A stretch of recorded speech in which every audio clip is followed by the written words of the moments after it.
Hola, soy Amanda Cano, madre de Nicolás, un joven de 15 años con autismo que ha transformado mi vida. Mi hobby es conversar, me encanta escuchar y contar historias. Y yo soy María Elena San Pedro, psicóloga, especialista en niños. Trabajo hace 40 años con personas del espectro del autismo y sus familias. El objetivo de este podcast es mitigar el sentimiento de soledad y confusión que atravesamos tantas familias con un hijo con TEA, compartiendo nuestras experiencias y reflexiones. No pretendemos ofrecer apoyos profesionales o terapéuticos, pero esperamos que nuestras tertulias sirvan como motivación o soporte para muchos padres. Nos encanta que puedan escucharnos. Bienvenidos. El tema de hoy de pronto no es como muy convencional a la hora de hablar de autismo, pero decidimos hablar de dentición porque este proceso jugó un papel muy importante en la vida de Nicolás. A raíz de todo lo que sucedió, Amanda aprendió mucho y tiene mucho por contarnos. Entonces, bueno, empecemos por ahí. Cuéntanos cómo fue ese proceso de dentición de Nicolás. Bueno, primero que yo no sé, pues yo siempre te manifestaba esa inquietud, como, ay, no, pero es que la dentición de Nicolás ha sido horrible, ¿cuántos dientes nacen? ¿Será que con todos es igual? Pero es porque, mira, primero nació con un diente, o sea, partamos de ahí, o sea, él nació con un diente, entonces desde ahí ya empezó como a marcar mi vida, porque para el tema de la lactancia, él era muy curioso, pues a mí me parece curioso, que él era todo juicioso, él era muy comelón, entonces él era concentradito comiendo y como yo estaba pues enamoradísima de mi bebé recién nacido, yo me quedaba mirándolo mientras comía. Y hasta ahí perfecto, pero si por ejemplo yo me elevaba viendo televisión o le hablaba a otra persona, él me clavaba ese dientecito que es como si fuera una agujita. Que desde ahí, o sea, yo he dicho, Nicolás ha sido un llamador de atención desde que nació y eso es como, pues yo creo que no tiene que ver con el autismo, es como que viene en él, pues. Entonces, partamos de ahí. Después, cuando le salieron pues los dientecitos de leche, siempre fue como de mucha indisposición para él, mucho malestar, pero hasta ahí era como convencional, o sea, yo consultaba y me decían que sí, que es que la dentición pues era terrible. Era molesta. Era molesta. Ajá. Listo. Y yo creo, yo no me acuerdo ya, pero hasta los 2 añitos que fue cuando recibimos el diagnóstico, yo creo que ahí ya tenía los dientes de leche, ¿cierto? Pero cuando empieza ya el tema de mudar, Dios mío bendito, eso ha sido, o sea, como que cada dientecito que se le aflojaba era problemas de conducta, enfermarse, o sea, o le daba fiebre, o le daba alguna cosa. Entonces, como que yo era, Dios mío, o sea, otra vez el diente, como que él porque está enfermo, íbamos a mirar, es que tiene un diente, una vez le dio, ¿cómo se llama eso? Absceso. Ajá. Porque los dientes nunca se le cayeron solitos. O sea, cada diente como que se le aflojaba, pero entonces tocaba que el odontólogo nos ayudara pues a extraerlo. Y una vez que intentamos dejarlo como a que se le cayera solito, lo que pasó fue que le dio un absceso, entonces el dolor, no sé qué. Entonces, y no fue como que de una vez varios dientes, sino que diente por diente y con cada diente, pues una experiencia muy agotadora para mí y muy maluca para él, porque como les digo, era o que se enfermaba o que se le disparaban problemas de conducta, que creo que acá llegaba a contar que alguna vez empezó a escupir y a escupir en todas partes y a todas las personas, pero fue a causa de eso. O sea, primero empezó el tema de la dentición y como yo le di pues tanta atención a eso, él ya se le volvió una conducta. Vení, pero yo no sé si es problema de memoria, pero creo recordar que al comienzo no fue tan evidente que esos problemas de conducta estuvieran relacionados con la dentición, sino que justamente ahí fue cuando hubo que observar, tomaste nota, tomaste registros y ya luego sí estableciste la correlación. Pues ya iban en el diente, son 28 los dientes de leche, ibas por ahí en el 10.º diente cuando ya como que hiciste esa relación, o es idea mía? Así fue, claro, ya íbamos, no, como sí, por ahí en el 10.º diente, y fue gracias a muchos registros muy exhaustivos donde determinadas conductas y determinados malestares terminaban coincidiendo con el diente que se aflojó, con el diente que se cayó, pero claro, nos dimos cuenta muy tarde, pues, o sea, o muy lejos, porque tampoco fue tarde, porque es que después siguieron otro pocotón de dientes, es que en serio yo no sé cuántos son. Pero entonces, María Elena, así es con todos. Yo creo que no, al menos yo no tengo ese recuerdo o no nos han consultado, porque puede que haya muchas de estas situaciones que las viven las familias, a lo mejor algunas no son tan claras en que tiene que ver con la dentición. La verdad, yo no recuerdo situaciones alrededor de la visita al odontólogo o recuerdo situaciones de dificultades de familias de llevarlo pues a la revisión, entonces que tiene que ser con anestesia general porque no se dejan examinar, no se dejan poner el flúor, todo eso sí, claro, pero como que haya sido tan difícil y como tan asociado a malestar y a dificultades conductuales el tema de la dentición, yo creo que no, al menos como te digo, no lo tengo tan presente. Probablemente en él era un niño muy sensible, ¿cierto? Hay niños que en efecto les da fiebre, niños, cualquier niño, no estoy hablando de autismo, o sea, la dentición en algunos sé que produce eso. Sí, ahora que soy abuela, entonces sé también que a mi nieto le ha dado duro. Cada vez que sale un dientecito, Sí. los primeros cuando le empezaron a brotar, y todavía, yo no me acuerdo cuándo nacen todos los de leche, pero entre el año y los 2 años que le han salido, eso casi que diente nuevo, muelita nueva, eso es fiebre y malestar de varios días. Entonces yo creo que hay unos niños más sensibles que otros y a lo mejor pues entonces Nico era el tema también de lo que se siente en el cuerpo, algún ligero malestar, algún ligero dolor, ¿sí? Ardorcito o la misma fiebre que genera ese malestar general. Pero como te digo, yo pienso que no es como en todos. Entonces, como fue una situación que tú viviste pues como tan difícil, que ustedes tuvieron que vivir como difícil alrededor de eso, porque claro, no es un tema que dure un mes o que dure 2 meses, sino Es que que ahí son... no era tanto como lo angustiante de otras situaciones que les he contado acá en el podcast, que han sido así como gravemente angustiantes, que estuvieron durante 3 meses seguidos, sino que lo aburridor era que era muy difícil y digamos que durábamos un mes con el tema y cuando ya como que lo dábamos por chuleado, venía el otro diente. O sea, lo aburridor es como que otro diente y con cada diente todas estas situaciones malucas. Era como eso, yo era como, pero ¿y cuándo va a terminar? Claro. Entonces, te pregunto, o sea, esa situación fue simplemente esperar a que el tiempo pasara, esperarlos, que no sé, un año tal vez o más de un año, en que hiciera todo su proceso de mudar y ya tener dientes nuevos y listo, o tú sientes que fue una serie de situaciones de las cuales tú aprendiste y que aprendiste. A mí me parece que hubo mucho aprendizaje. Uno, porque no fue un año, fueron más o menos 5. Porque es que las muelas, por ejemplo, hasta como los 12 años, o sea, empiezan a mudar no como me desde los acordaba. 7 hasta los 12. Entonces son 5 años. Ya no me acordaba.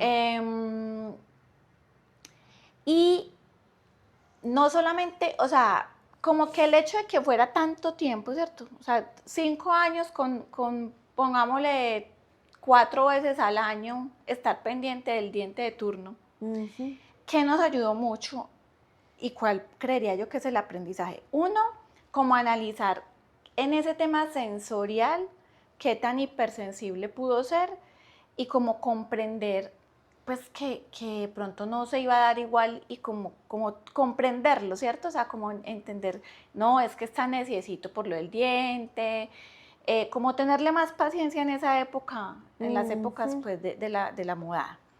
Ahí aprendimos a llevarlo con mucha frecuencia al odontólogo.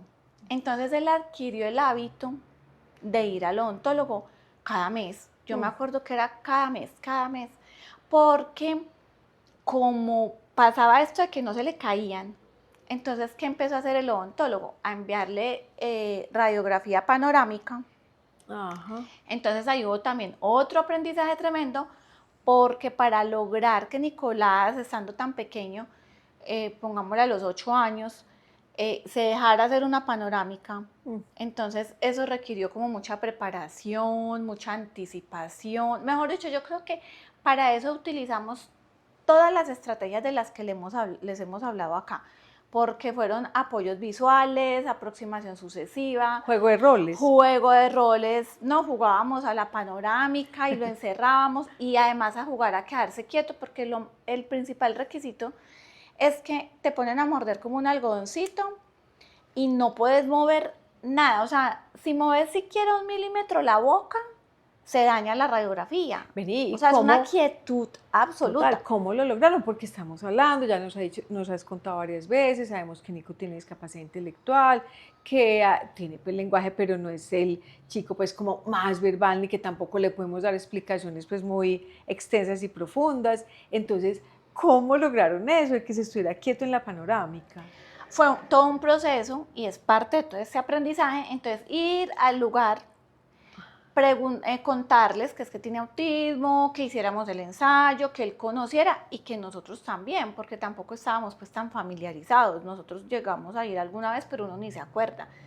Entonces le tomamos foto. Yo me acuerdo que las primeras 3 fueron fallidas, eso no funcionó, pero muy queridos pues las personas del lugar.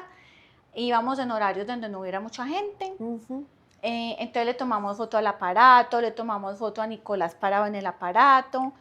De internet bajamos dibujos, fotos. Entonces, y no importaba, o sea, si íbamos y se dañaba, no importaba. Le decíamos a los profesionales, Ya. por favor, o sea, nosotros le vamos a ir enseñando, sabemos que en algún momento va a funcionar, pero necesitamos que ensaye. Entonces, yo me acuerdo que en las 2 primeras visitas tal vez hicieron por ahí 3 intentos y no, la radiografía no salía fallida, pues. Sí.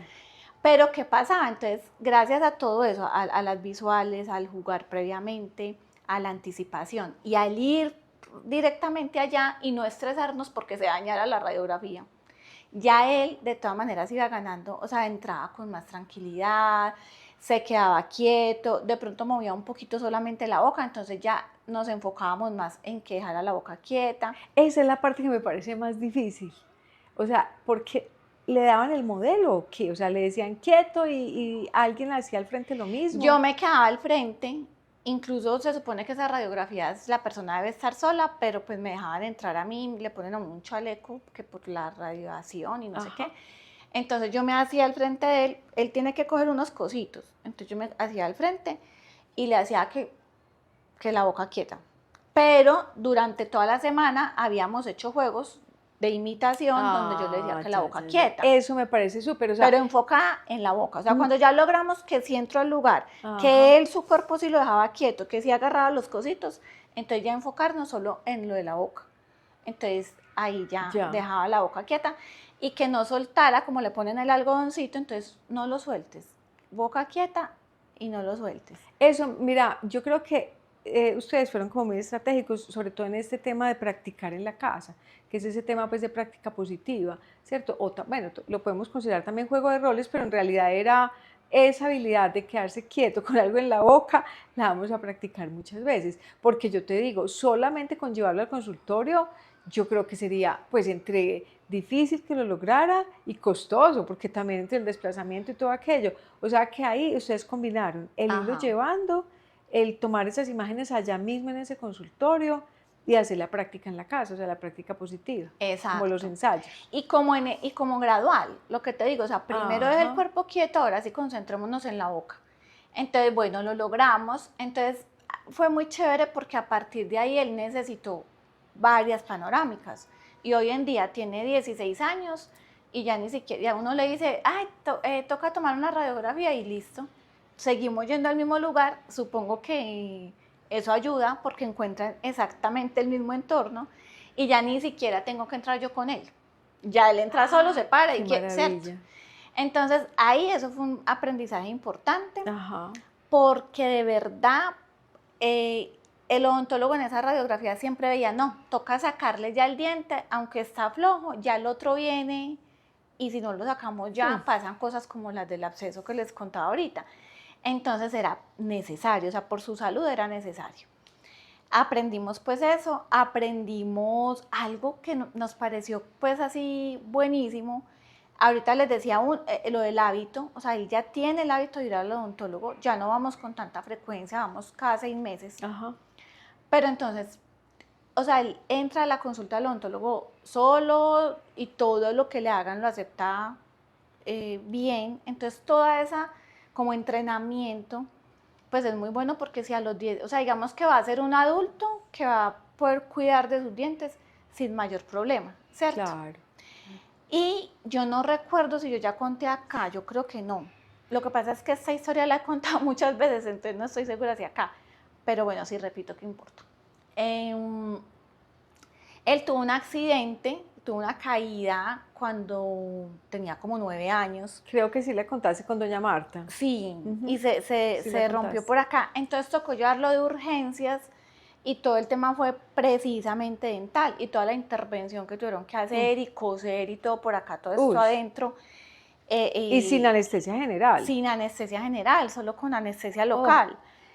Y él, ante esa urgencia, porque es que era el tema de la urgencia, yo creo que nos fue bien y podemos superar eso rápido y atenderlo como era debido, gracias a que ya venía acostumbrado.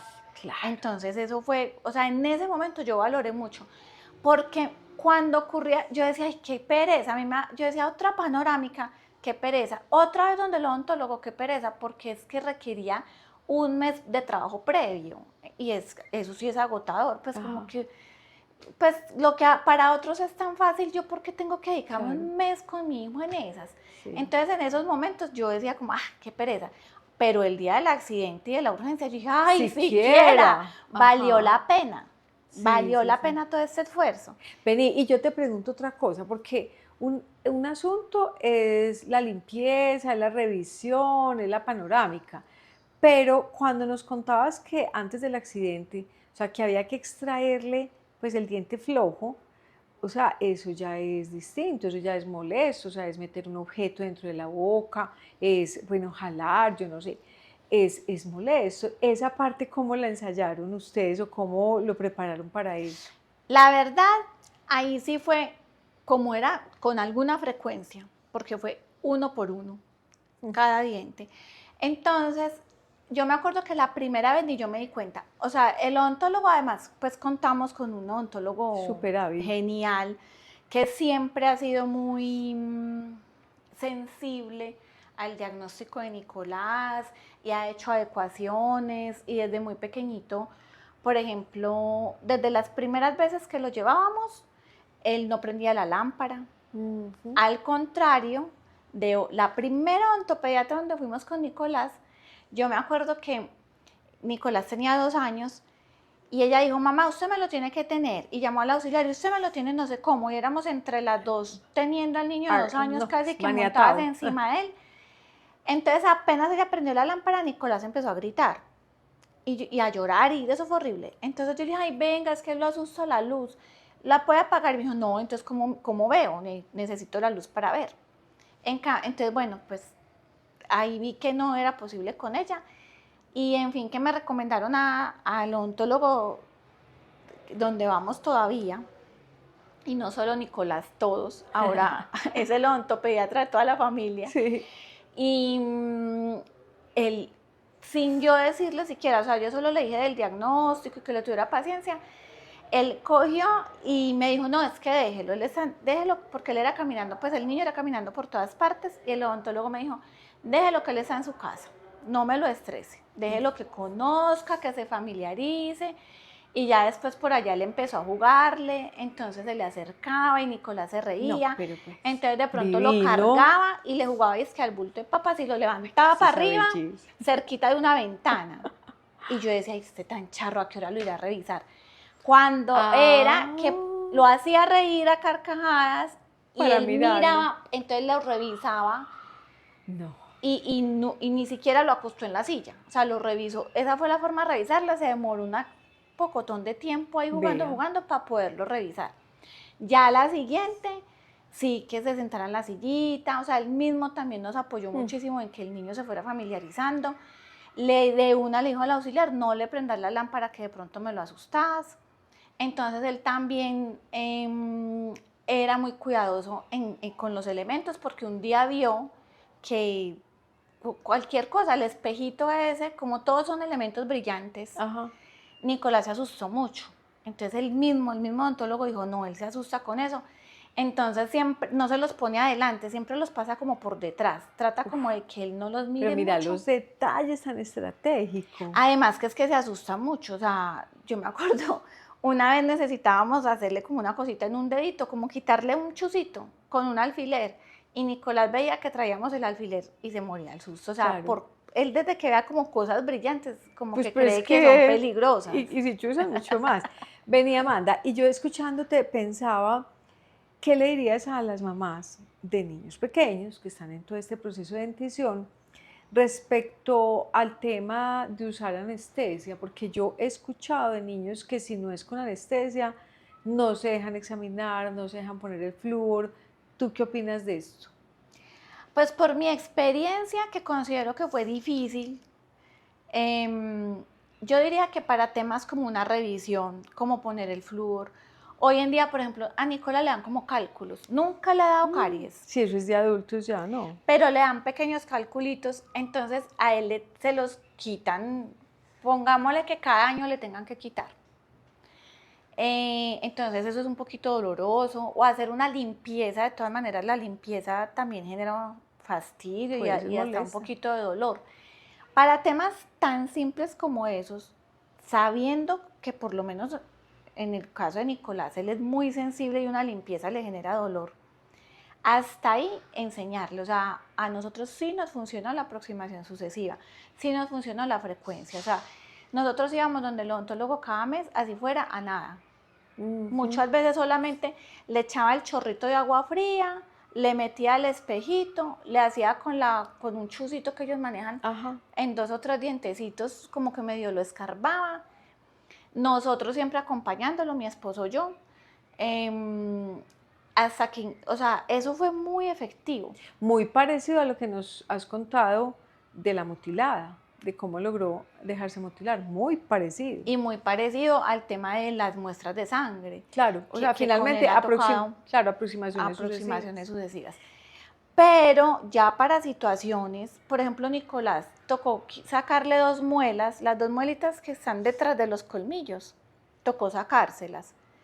No era lo mismo, o sea, en los dientes que se aflojaban solo los de leche, el doctor como que metía un algodoncito y él con la mano jalaba, o sea, nunca necesitó pues como pinzas ni nada de eso. Ya.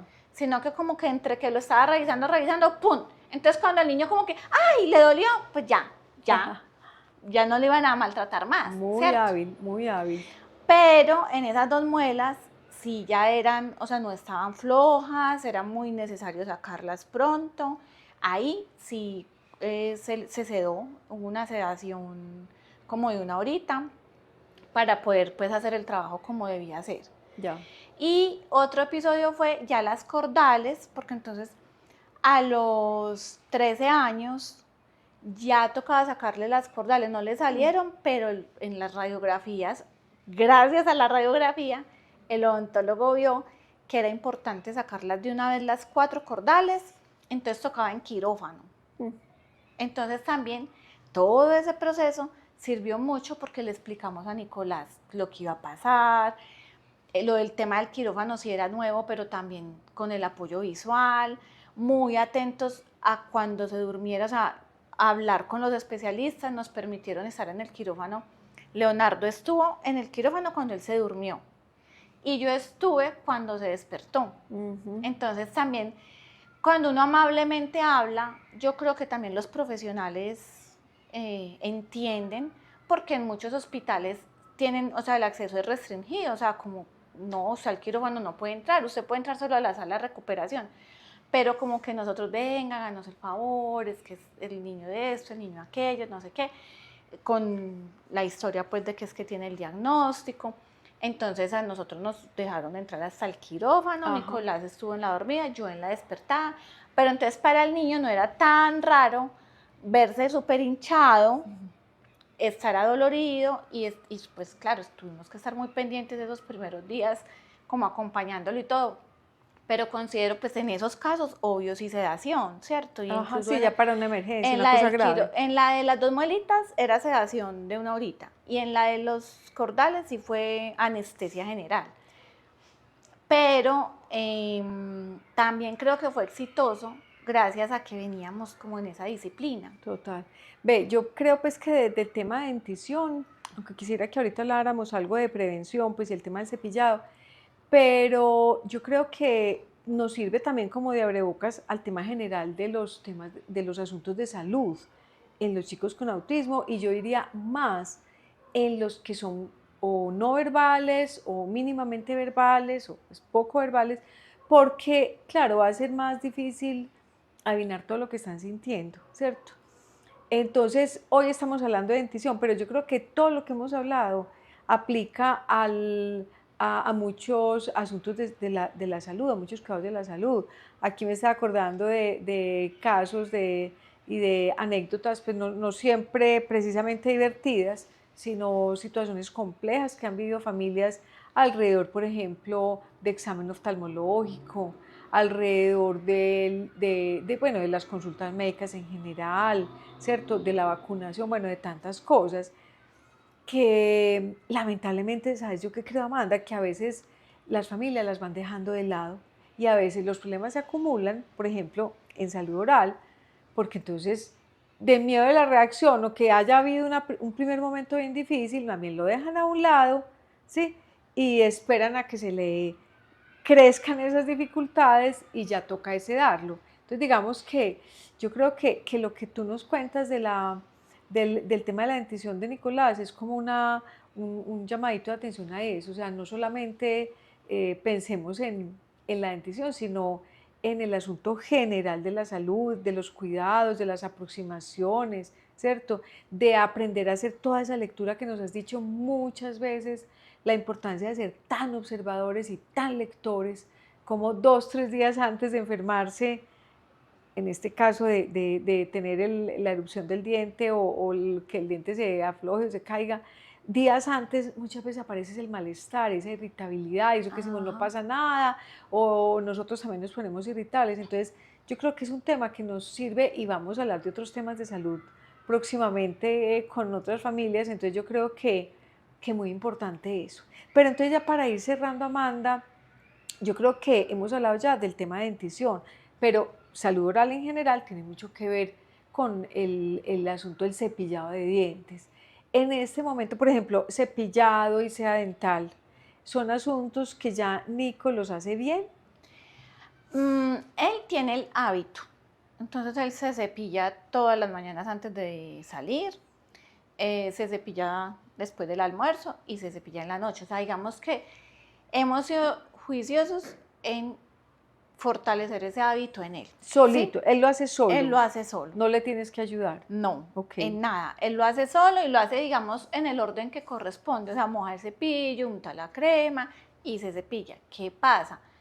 No lo hace con calidad, ¿sí?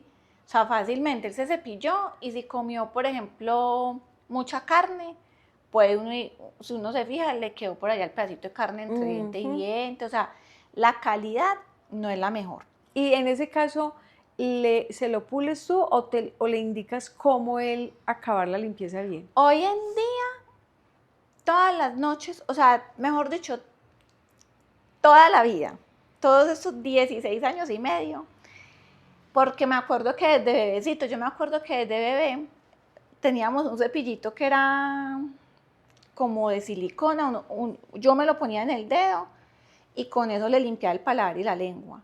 O sea, como que desde bebé lo acostumbramos a que la boca está limpia, ¿cierto? Y todavía lo que hago es que por las noches o sea, se acuesta con la cabeza acá, porque yo necesito pasarle bien la seda, porque ¿qué pasa? Si a Nicolás no se le pasa bien la seda en las noches, descubrimos esto después de irritabilidad, problemas de conducta y vamos a ver encías inflamadas. Se le inflaman súper fácil las encías. Entonces, yo no he logrado como enseñarle a él a manejar la seda porque se lastima. Cuando intento enseñarle, él se lastima. Entonces, no ha sido fácil. Y yo pasarle la seda con él de pie, no, yo no sé, no soy capaz. Entonces lo acuesto acá y le paso súper bien la seda y lo cepillo yo. O sea, todas las noches tiene un cepillado de muy buena calidad y tiene que ser muy buena, porque en el caso de Nicolás, que es tan hipersensible, por ejemplo, si no le cepillo muy bien las muelas por dentro, sino que dejo que se las cepille él solito, es muy difícil que él llegue hasta allá y se cepille bastante. En cambio, yo sí lo cepillo. Yo me acuerdo que el odontólogo me decía, es que hay que barrer. Y si de pronto él iba como inflamadito, es que no barriste bien. Y yo, ay. Entonces ya, eso, todas las noches bien, pero es por eso, porque es que si no sucede, él no va a estar, o sea, a Nicolás específicamente eso le afecta como su día a día, porque le genera la inflamación. Y sé de una amiga que el hijo también tiene la misma edad de Nicolás y también tiene autismo, es digamos que muy similar a Nicolás en sus características. Y el otro día, hace poquito, conversando, me dice, no, es que mi esposo anoche se le olvidó limpiarlo y hoy el niño está insoportable, o sea, y yo, yo pensé que Nicolás era el único. Entonces ahí sé que por lo menos ella y yo compartimos pues como esa situación. Ya. Bueno, no, yo creo que un tema, como digo, que puede ser muy aislado, pues y pensar como que dentición, pero yo creo que podemos extrapolar todos estos elementos al asunto de la salud y de los buenos hábitos. Estoy segura que podemos pensar en una manera de que lo vaya logrando solito. Si lo logramos también les contaremos, pero bueno, esperamos pues que estos elementos alrededor de la dentición les hayan servido y que saquen ejemplos para otras situaciones en la vida de sus hijos. Nos vemos. Chao.